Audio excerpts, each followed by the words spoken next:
Bonsoir à tous, comment allez-vous? Alors aujourd'hui, je vous fais un petit live, live vidéo, parce que il s'est passé quelque chose, encore une histoire que j'aimerais bien partager, parce que je veux que ça serve aussi à d'autres personnes. Alors aujourd'hui, j'ai été présente à un endroit où il fallait, je pense, probablement aider quelqu'un, un homme, qui a eu un petit souci avec sa voiture. Donc je vais vous raconter l'histoire, hein. Donc je vous explique. J'étais en attente sur un parking d'un centre commercial. J'étais en attente de quelqu'un qui était parti en formation et je l'attendais pour venir le récupérer. Et moi, avec mon PC, donc sur mes genoux dans la voiture, donc j'ai commencé, j'étais en train de travailler, mais j'avais ma vitre gauche ouverte. Donc moi, je travaillais, voilà, sur mes dossiers et tout ça. Et d'un coup, il y a deux voitures, parce que j'avais beaucoup de place de libre à côté de moi. Et deux coups, il y a deux voitures qui sont arrivées sur ma gauche. Donc moi, je me suis dit, bon, ils se connaissent ou ils viennent se garer. Et donc je continue à travailler. Donc je continue à travailler, mais bien sûr, bon, bah, quand ça part, mon oreille était captée, elle était captive en fait. J'écoutais ce qu'il y avait à côté et je travaillais en même temps. Eh ben, figurez-vous qu'en fait, les deux voitures qui sont arrivées à ma gauche, eh ben, en fait, elles ont eu un accident un peu plus loin de ça. Donc il y avait le propriétaire du véhicule qui était un homme, une propriétaire d'une Audi, et une autre jeune femme qui était qui conduisait un véhicule Renault Trafic, scénique, du moins, excusez-moi, un véhicule scénique. Donc du coup, pour vous raconter l'histoire, donc j'ai capté qu'en fait il y a eu un choc parce qu'ils contournaient les voitures et puis ils ont commencé à parler, ils parlaient fort. Et le monsieur demandait à chaque fois, oui, mais regardez, qu'est-ce qu'on fait maintenant? On fait un constat. Et moi, je suis en train de travailler, mais j'entends ce qui se passe. Parce que ma vitre est baissée, je suis sur le parking et j'entends. Et en fait, donc le monsieur, il était censé s'en dire: «On va faire un constat, on fait un constat», parce qu'en fait, la voiture, le Scénic est rentré à l'arrière de l'Audi dans un rond-point. Donc du coup, le monsieur dit à la jeune fille qu'il faut faire un constat. La jeune demoiselle dit au monsieur: «Je n'ai pas de papier sur moi, je n'ai pas de permis sur moi, mais vous inquiétez pas, j'ai mon conjoint, il travaille dans un garage et il va vous faire la réparation, il n'y a pas de souci, vous allez amener, il y a les experts, il y a tout». Donc moi j'entends, je fais: «OK». Et le monsieur a dit: «Oui, non, mais moi j'ai aucune garantie. Non, non, non, non, regardez, vous, votre capot, il est levé, machin». Et puis même la jeune femme, elle dit: «Oui, mais vous pensez pas que ça c'est accroché? C'est juste, ça s'accroche en fait, ça se». Donc elle essaye d'appuyer sur le capot et elle essaie d'appuyer sur le capot et est en train de se dire, mais elle dit au monsieur: «Mais ça se clipse, ça se clipse». Donc OK. Donc le monsieur a dit: «Non, non, c'est que votre capot, il est monté et moi, mon pare-choc, il est fissuré. Et vous regardez bien, heu, les les capteurs de recul aussi, ils sont cassés, en fait». Et elle me dit: «Non, mais non, mais vous inquiétez pas, moi j'appelle mon conjoint tout de suite, vous venez au garage, c'est pas loin, ils vont vous réparer ça, il y a pas de souci, machin». Le monsieur, il répète, il veut un constat. Et donc du coup, donc il se retrouve derrière la voiture qui a pris le choc à l'arrière, c'est-à-dire l'Audi. Le monsieur, il dit: «Mais regardez, mon pare-choc, il est fissuré et même les capteurs, ils sont rentrés, ils sont cassés. Regardez comment c'est derrière. Donc moi, je veux un constat. Les pièces de mon véhicule sont hyper chères, c'est de l'électronique, il me faut un constat maintenant». Donc la jeune femme, elle insiste et elle appelle son conjoint. Elle a son conjoint, donc ça se fait en FaceTime. Donc le conjoint, il regarde et il dit: «Mais oui, mais venez passer demain au garage et on va vous faire ça, on va faire ça, tout de suite et tout, il y a pas de souci et voilà. C'est rien, passez, on va vous faire, la réparation, il y a pas de souci, passez demain, prenez nos coordonnées». Le monsieur a dit: «Non, moi j'ai besoin de ma voiture, j'ai besoin qu'elle roule et je veux une garantie, rien ne me garantit que vous allez me faire une bonne réparation». Et puis la jeune demoiselle dit: «Mais en plus c'est pas cher ça». Le monsieur lui dit: «Mais vous êtes au courant que les pièces de véhicule vous êtes au courant que les pièces, d'un véhicule, sont hyper chères. Le pare-choc là, il y a au moins plus de 2 000 € de réparation».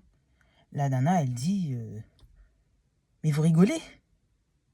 Mais vous rigolez, monsieur? Ça vaut 400 € ça, cette fissure. Ça vaut 400 €. Quand elle a dit ça,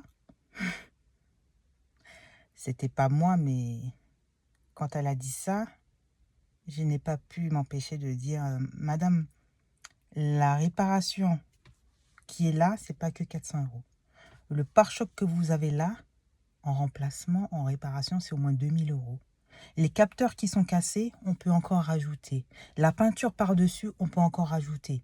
Et je lui ai même dit, vous n'êtes même pas encore sûr que monsieur ne va pas aller à l'hôpital ce soir, avoir le coût du lapin et des frais hospitaliers en plus. Donc je leur ai dit, il est préférable de faire un constat pour pouvoir couvrir tous les frais à venir.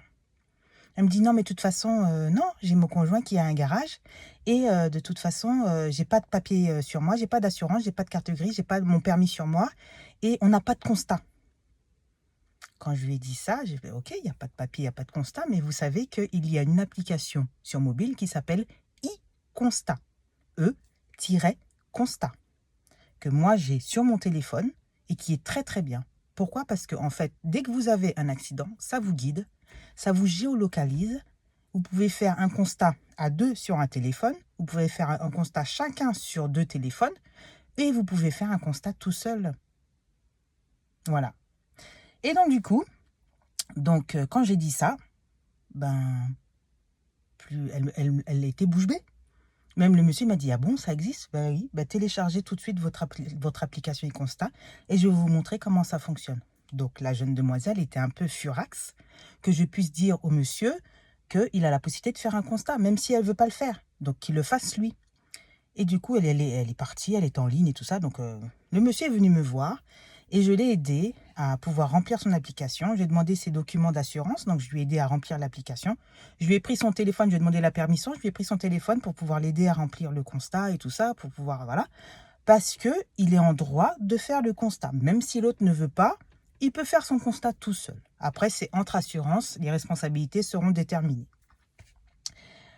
Un petit moment après, pendant que je suis avec le monsieur, il y a une voiture qui débarque et qui se gare juste à côté de nous. Une dame qui descend en furie et qui me dit, et qui me dit moi tout de suite, elle dit « Bonjour monsieur, c'est vous qui avez fait l'accident ?» Le monsieur lui dit « Oui. » « Et vous madame, c'est vous qui vous permettez de parler à ma nièce? De quel droit vous parlez à ma nièce ?»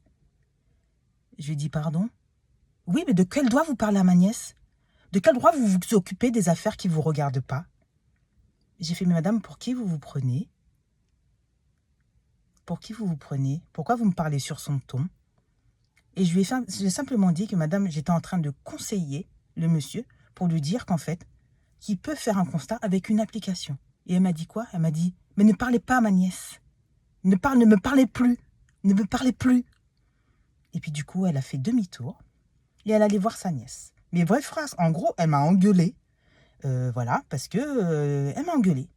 Alors que j'étais en train de la préserver, entre guillemets, de gros frais à venir. Et le problème, c'est que au fur et à mesure, donc le monsieur m'a dit, madame, c'est pas grave, calmez-vous. Mais moi, je suis très calme, mais c'est la dame qui était en train de s'emporter et s'énerver sur moi. Et du coup, le monsieur, il est reparti là-bas. Donc moi, j'ai continué à travailler, mais bien sûr, j'entendais toujours ce qui se passe. Donc, la dame qui est arrivée, donc elle a pris le relais. Donc, elle était en train de dire au monsieur, on n'est pas obligé en France de faire un constat. Je peux appeler la police si vous voulez. On n'est pas obligé de faire un constat si je ne veux pas. Si elle ne veut pas. Mais lui, il peut faire un constat tout seul. Et du coup, elle lui dit, mais non, mais de toute façon, tenez mes coordonnées, rappelez-moi, tenez mes coordonnées, rappelez-moi demain. Voilà, le monsieur, il insiste, j'entends, il a dit, je veux faire un constat tout seul, je veux faire un constat. Donnez-moi les éléments de l'assurance, donnez-moi le permis, donnez-moi un nom de famille, donnez-moi quelque chose parce que je n'ai pas de garantie. Vous me dites de venir dans un garage pour refaire mon véhicule. Je n'ai pas de garantie. Donnez-moi des éléments. Donc la dame lui dit, appelez-moi demain, voici les éléments. Tenez le papier de l'assurance de la voiture. Il rentre dans la voiture. Tenez la carte grise, tenez le papier de l'assurance, machin, il lui donne, machin. Et donc, il était content, il avait ce papier, machin. Et après, il marche derrière la dame. La dame, elle part pour reprendre sa voiture. Donc, elle passe à côté de moi, elle me dit même pas au revoir ni bonjour, machin, parce qu'elle est vénère contre moi. Elle vient me... il va la voir et lui dit... je pense en langue, parce que, bien sûr, la dame, elle a commencé à parler dans sa langue natale. Ils étaient peut-être de la même région, de la même région, voilà. Et ils ont commencé à parler dans leur patois et tout ça. Donc, moi, je comprenais pas. Et du coup, voilà, donc j'ai senti qu'en fait, parler dans le patois, c'était entre guillemets, voilà, c'est de ma famille, t'inquiète, je vais gérer avec toi, t'inquiète, on va faire les choses bien, t'inquiète pas, je vais pas te laisser dans la merde, voilà, tu vois, dès qu'elle a pris le même patois, elle a parlé la même langue, alors elle s'est dit que voilà, c'est le même patois, c'est pas grave, on va faire bien, machin, nanana. Donc il a pris les éléments et tout ça. Et puis elle est partie, elle a dit, t'inquiète pas, on va faire ça, elle a commencé à parler, elle a dit au revoir dans son patois. Quand ils sont partis, donc moi, j'étais toujours là, hein. Quand ils sont partis, il est venu me voir. Il m'a dit, mais madame, maintenant, je fais quoi? Je fais quoi, madame? Je t'ai déjà dit. Tu as eu tous les éléments, oui, mais fais ton constat tout seul. Tu fais ton constat tout seul. Là, tu te géolocalises, tu fais ton constat, tu fais tout seul, tu vas à l'assurance, tu dis que tu as pris un choc à l'arrière, que tu as le numéro des plaques, elle t'a donné la carte grise et les papiers de l'assurance. Tu n'as pas braqué personne, tu as donné. Donc déjà, le fait d'avoir reçu ces éléments-là prouve que elle est d'accord pour l'accident qu'il y a eu. Donc, tu fais ton constat tout seul et tu notes, tu diras à l'assurance qu'ils ont refusé de faire le constat. Mais tu as tous les éléments, la plaque, les photos, le véhicule, la carte grise et l'attestation d'assurance. Donc, quand on vient pour faire la déclaration sur le site de son assurance, donc il remplit tout et tout, je le guide, machin, je l'aide et tout ça. Et du coup, quand je le guide, donc je dis, bon, ok, bah, donne-moi ton nom, ton machin. De toute façon, c'était déjà connu, c'était son assurance, donc il avait déjà sa plaque, tout ça. Donc, il demande les éléments du tiers. Donc, est-ce que tu as le numéro? C'est optionnel. Est-ce que tu as le nom de la personne? Il m'a dit, oui, oui, t'inquiète, c'est sur la carte grise. Donc, il a repris les éléments, il a noté, machin. La plaque d'immatriculation, il a noté tout ça. Et il me dit, bon, maintenant, on recherche l'assurance et tout ça. Je fais, ok, ben oui, mais elle m'a donné aussi l'attestation d'assurance. Donc, je dis, bon, ok, il me montre l'attestation d'assurance, il y a bien le nom et tout ça. Mais moi, tout de suite, j'ai un déclic. Je suis allée en haut à gauche du papier d'assurance, j'ai fait un gros plan. L'assurance était périmée depuis décembre 2023. J'ai dit, tu vois, regarde, elle t'a parlé dans ta langue. Elle t'a dit que t'es de sa famille. Mais elle te donne une attestation périmée.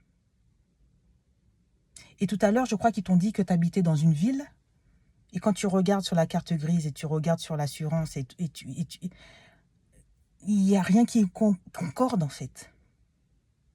Donc, tu comprends que parfois, on veut faire confiance.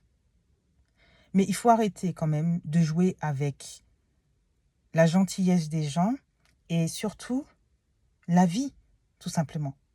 On paye des assurances quand on les paye pour pouvoir couvrir les gros dommages. Si ce monsieur, ce soir, il se retrouve avec le cou bloqué, et ça, je l'ai déjà eu, parce que là, il était chaud.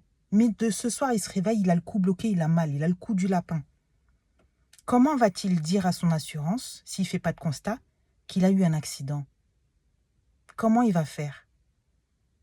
Il va se prendre tous les frais. Il va devoir réparer son pare-choc tout seul. Donc, ce n'est pas une question de faire dans le dos. On paye tous une assurance. Les pièces de voiture sont exorbitantes. Oui, je ne sais pas ce qui s'est passé. Là, ils ont voulu se protéger. Peut-être que c'est une jeune chauffeur.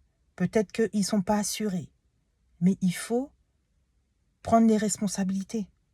Là, c'est une voiture qui a été emboutie. Si c'était un enfant qui avait été renversé, ils auraient dit la même chose aux parents de l'enfant.